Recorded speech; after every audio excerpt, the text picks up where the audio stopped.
Welcome, sons and daughters of Odin. I am the Lord of the Runes.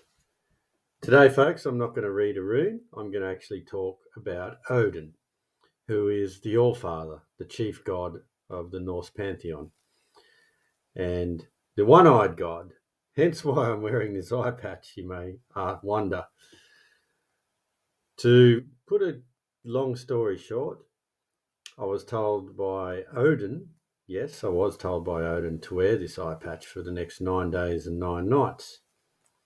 And it would help improve my sight. Literally and figuratively. So the next 9 videos, I suppose, you'll see me wearing this eye patch. And I'm wearing it everywhere, pretty much all day, every day, for the next 9 days. And I'm already getting some pretty out there results, so I may actually report on what is the result. The only time I don't wear it is when I'm driving, because you need to get a special license, or you need to get retested if you drive with one eye, because your depth perception is all out. So, okay, Odin. Odin, as I said, is the king of the gods, the king of the Norse gods. He's got many names. He's called the Allfather. He's called Odin, Grimnir, Mr. Wednesday, Harbard. There's so many other names for him. And Wotan is one from the Germanic tribes. He was the first god for the Germanic tribes, the chief god, along with Tyr.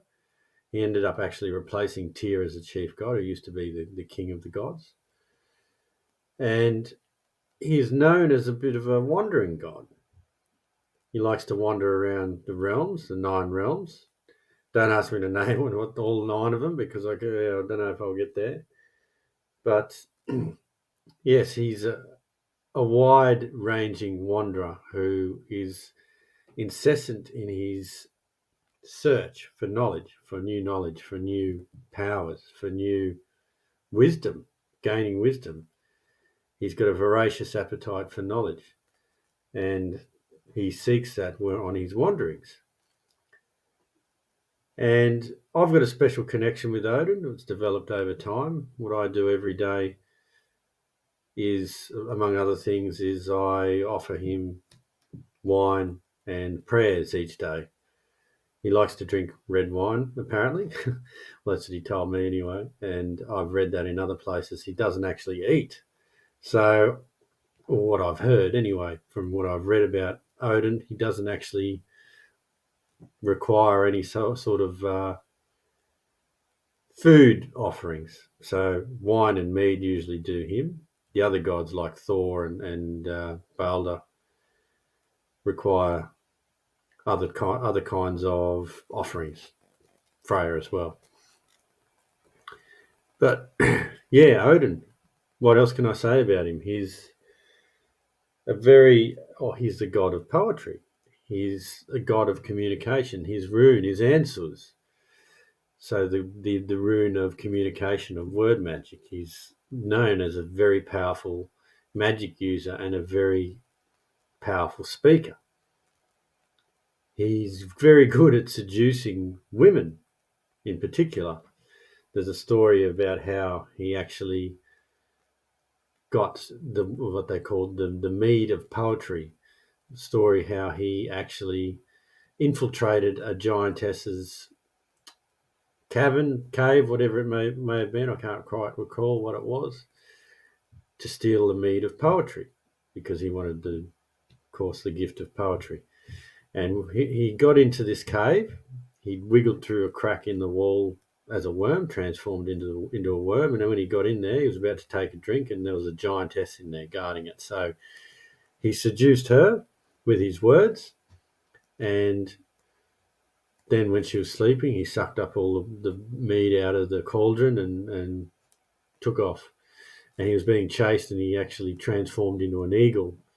And as he was flying away, his cheeks were very full of the mead, and he dropped some of the mead on the land as he was flying away. And that's how, of course, man was given the gift of poetry. So yeah, that's the story about answers the rune and poetry. Another funny story about Odin that I can relate, that one of my encounters rather with Odin is, and I'll first I'll tell you about this book that I've been reading. It's called Odin, Ecstasy, Runes and Norse Magic by Diana L. Paxson. She talks about various encounters she's had with Odin over the years. And one of the things that she mentions in her book is that he wanders around in various guises. He'll appear perhaps as an old man with a white beard, long white hair and white beard, as he is quite commonly known, or he will appear in someone else's body. And he likes the number 9. The number 9 is his favourite number. And I'd known this previously through other encounters I'd had with him or other conversations. He hadn't told me, but he had actually indicated through other means that number 9 was something that he was identified with as a number. Anyway, in this book, Diana L. Paxson mentions that if you encounter someone, particularly a homeless person, that asks for $9, then that is most likely Odin, and give the $9 and you'll have a blessing from the All-Father. So recently I was in Moore Park in Sydney City with my daughter, and we were sitting down. She was eating a meat pie. I was sitting there fiddling around with my phone. And earlier I had said to her, after reading this passage in the book about the $9, I said, we've got to take $9 with us in case we run into Odin and he asks for money. And anyway, I didn't take the $9 with me this time. I had in coins because I carried it around the first few days prior to this, and I just didn't think of bringing it this time. But anyway, I had other money in my wallet, which I don't normally carry cash, as most people don't.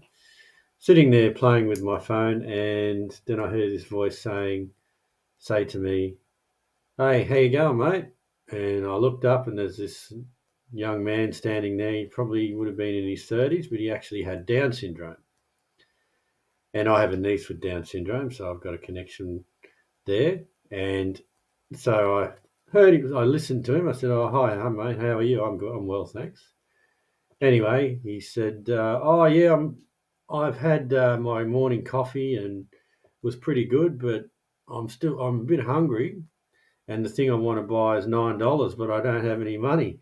And of course, my jaw hit the ground, and I reached immediately into my wallet. I had a $10 note in there, and I said, "Here you go. Go and buy what you need." And he said, "Oh, do you want the change?" I said, "No, mate, you keep it." And then he walked off. And I was amazed, and I turned to my daughter and said, who was enjoying the meat pie, I didn't really pay much attention to the encounter. I said, "We just encountered Odin." And ever since then, I've felt a very strong connection with him. And it's coming out in a lot of my work and in a lot of the rune readings that I'm doing. And I'm very grateful for that. And hence why I'm doing this.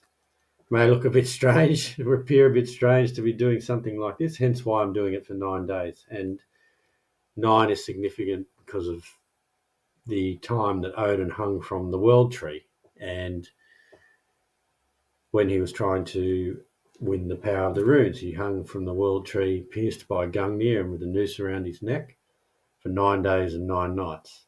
And on the dawn of the 10th day, he won the power of the runes and gave those runes, the power of those runes, to mankind, to people like me. And now I'm giving it to you. So that's my connection with Odin and my stories about him, and little things that I know about him. There's quite a lot of information about him online, of course. If you read the Havermail about him, the what they call it, the readings of the High One, which is allegedly to have come directly from Odin. There's lots of good good passages in there. And one little tidbit of trivia is that the Lord of the Rings was heavily inspired by Norse culture, and Gandalf was inspired by Odin himself. So he has his mark on in a lot of areas and in popular culture, and he is a very powerful and potent figure today still. And like you have just heard, I've encountered him as have many others. And if you want to build a relationship with Odin, then start doing some research about him and find out things that he likes, things that attract him. Start using the runes, as I did.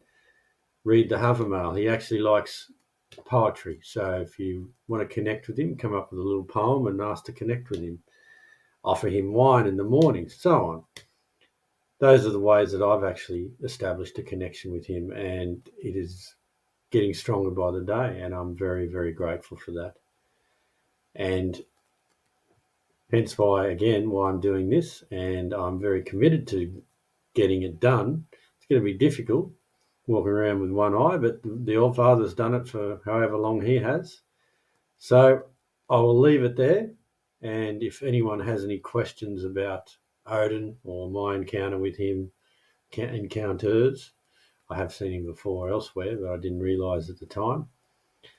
Leave a comment on the page, on the channel, and if you could please like and subscribe to this channel, I'd be very appreciative, and I'll be adding more content like this to the channel when I get a chance. I'm actually putting up a personal reading I did for someone sometime this week, and I've got 2 other readings for other people that I may put up as well with their permission. So keep an eye on this page, and again, may your journey be blessed.